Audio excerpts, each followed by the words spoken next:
Hello everyone, I'm Jeff Standley with Standley Handcrafted, and today I wanted to talk about getting the best results out of your melts, kind of what waxes to use for melts, and which ones are good, which ones aren't, and of course adding different waxes to kind of improve some of the melts that are out there or some of the waxes that you use for melts. The main reason I wanted to make this video is because I just made a bunch of wax melts with Soy 464, and I got a lot of comments on that one about maybe the wax was too soft, or is it too soft?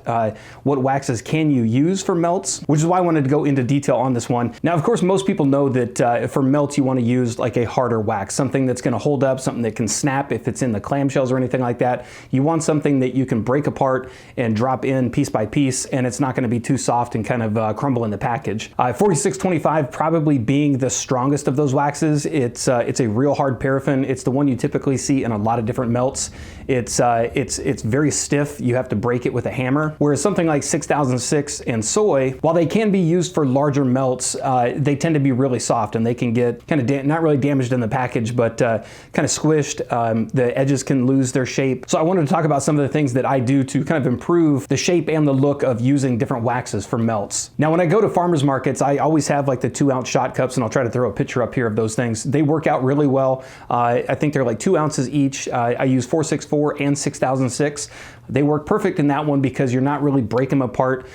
They're in a single-use shot cup, so the second you're done with that one, or the second you want to use it, you basically just open the top, pull the melt out, and you drop it right in the candle warmer. Whereas something like clamshells, I've done clamshells with Soy 464 and 6006.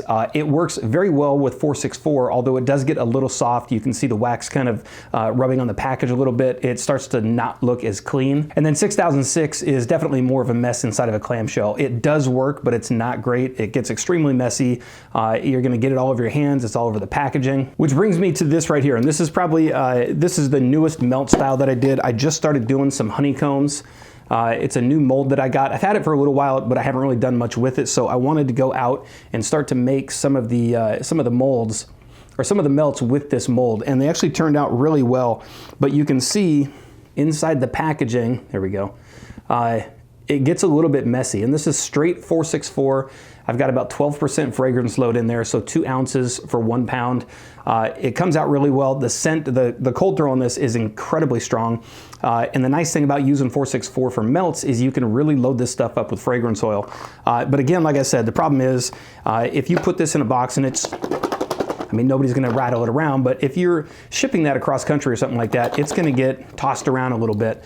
And the bad thing with 464 is it starts to do stuff like that. So you're gonna get, I don't know, a lot of leftover wax. It's gonna damage the edges of the little honeycombs.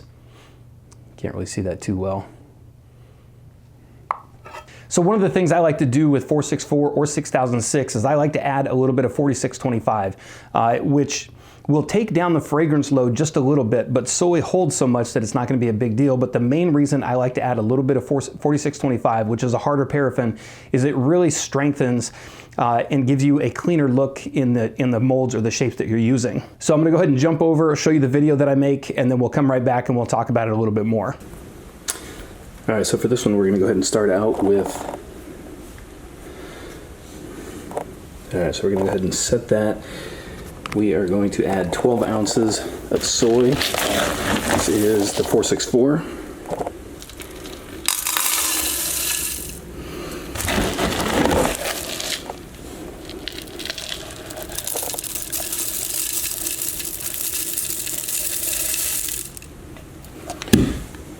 Exactly. Oh, it just switched on me.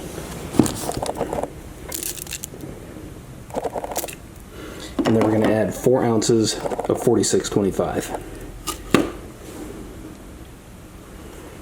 And we're going to go ahead and melt that down.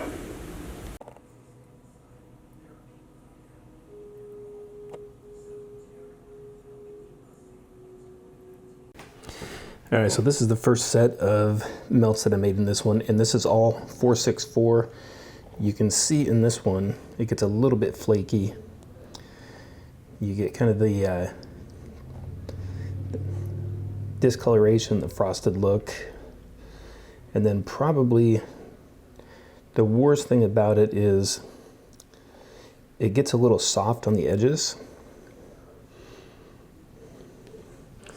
So if you were to package those up and say something like this, And soy does really well as a melt, but you can see the inside of the package because it's so soft that if this is bouncing around and shipping, it's going to get a little bit messier inside the packaging. And then of course when they're bouncing around next to each other, they kind of lose those sharp or hard edges that you kind of want with a good melt.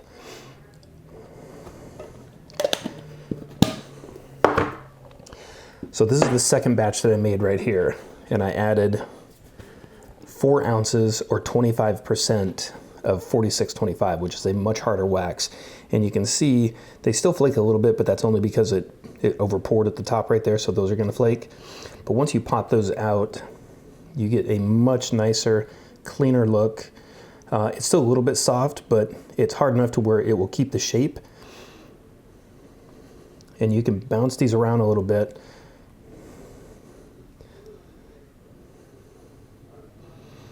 And it's still going to keep some real clean edges to keep those shapes. It does stiffen up the wax just a little bit. And you can see it definitely stiffens that up quite a bit. It's actually really nice. Whereas the soy straight 464, I mean, you can kind of squish those a little bit.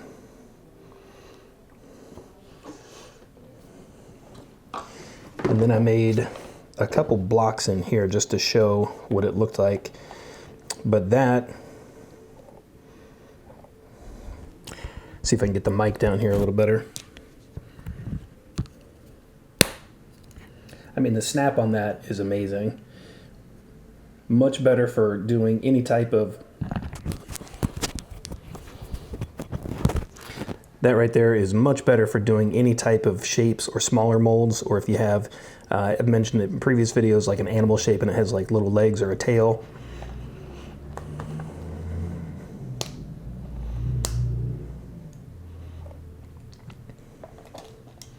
And you could even make wax brittle with this stuff. Pour that just a little bit thicker, and that's only 25% 4625 in 464. All right, so you can see with just 4 ounces or 25% 4625 made a huge difference on those little honeycomb melts. They look better. They've got a much stiffer feel, so if you're gonna put them inside of a shape that actually has different parts, like I mentioned in the video, doing like little animal shapes and they have like the small tails or legs or something like that, normally 464, those are just gonna break right off if you're packaging those and shipping them. With a little bit of 4625, it'll stiffen those up a little bit more and it'll maintain and kind of hold that shape a lot better. Now, I did mention that the fragrance load goes down a little bit. 464 by itself holds about 12%. 4625 I think holds around like 6 or 7%, so it's really low. So mixing the two, adding the 4625, it's going to take it down just a little bit. But I think even with the one that I did, I used 16 ounces.